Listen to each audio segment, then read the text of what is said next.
on behalf of myself. It has been a year of change for the Conservative Party, from leadership through a long election to the opposition benches.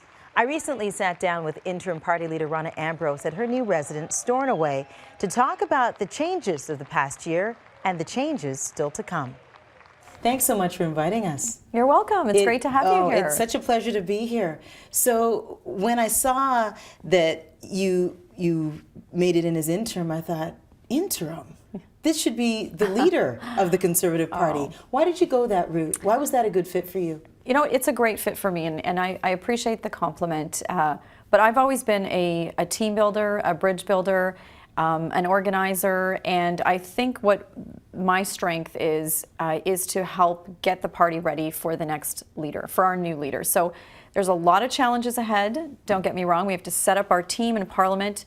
We did that in the first couple of weeks of Parliament very well. We're off to a great start. We have a very strong opposition party, and we're holding the government to account.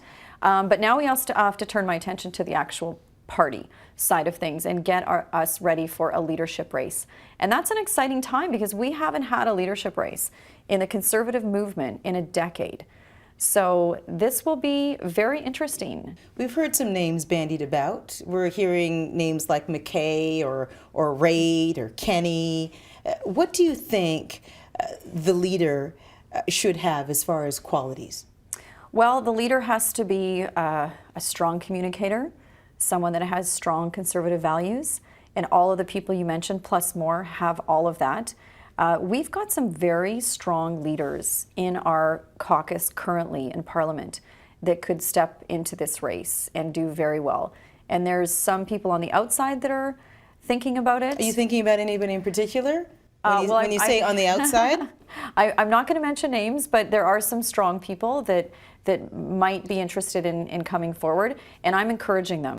And listen, our values are shared by many, many Canadians, and this is a party that's ready to be a strong opposition, but bring also an alternative to the Liberals in 2019. And I'm going to do my best to recruit people also to think about running for the leadership. You've had some time to think, and hindsight is 2020. So I want to go back to election night and what you're thinking now, all these weeks later, and what maybe could have been done or should have been done differently. Well, we do have a process where we're going to go back and talk to Canadians across the country that worked with us on what we could have done different so that we are prepared for next time and we reached, towards those goals of being a more successful party and hopefully doing better in the next election. But, at the end of the day, we got 32% of the vote. The Liberals got 39% of the vote. That's not much different. We didn't lose our share of the vote considering compared to the last election in 2011. But what did happen was there was an overwhelming desire for change. And why do you think that was the case? Well, I mean, historically, that has happened at every moment in political history in Canada where there's been the same government in power for 10 years. It was interesting to watch the breakdown on election night, and I'll call them maybe the disenfranchised. So Aboriginal communities, young people came out in droves.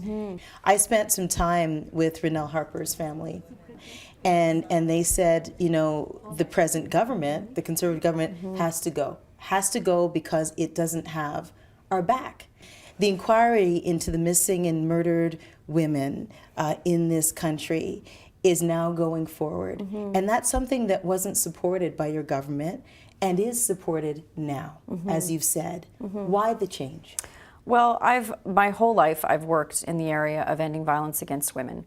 And I'll tell you that when our government said that we didn't think we needed another study because we had a strategy to work in an area of action to end violence against Aboriginal women. So funding a lot of community organizations on the ground, funding a lot of women that work with shelters. There was a lot of money being spent, a lot of action being taken. But I think what happened in the last few years is the call for an inquiry became so wholly symbolic of the tragedy around this issue, but also a call for attention by the families. And so I've supported it. Our party will support it. I think that it's important. Have you always supported it? You know what? I've always said that, anything we can do to help this tragedy. Aboriginal women are 5 times more likely to suffer violence in Canada than non-Aboriginal women. So, I mean, this is a real tragedy in our society, and it's not getting better. If an inquiry can help, then great. But what I did say to the government is, you have my support, but please don't stop acting, because at the end of the day, these are crimes perpetrated by people that need to be put in jail. Are you satisfied that your party did enough? We did a lot. We really did. I can tell you, because I was active personally on the issue. We invested over $25 million in a strategy just to deal with murdered and missing Aboriginal women that included an incredible array of new programs.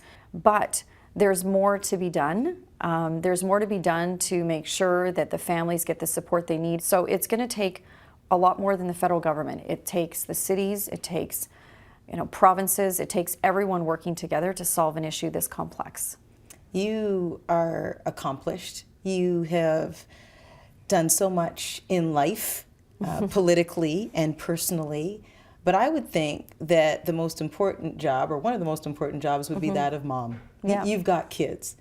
And I'm not even going to throw out the balance question, because I don't believe in that. I think women get asked about balance far too much. But I will ask about legacy and example and modeling behavior for your kids.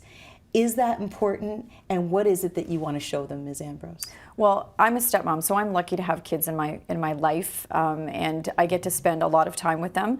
But it is really important, I think, to have, to be a role model. To, as a woman in politics, I always say it's not just about that you're a conservative or you're a liberal or you're a New Democrat, but it's important to also just represent who you are as a person. And so if a young girl sees someone, and I remember when I can't remember the first time I saw Kim Campbell, but I thought, so a woman can be the Prime Minister.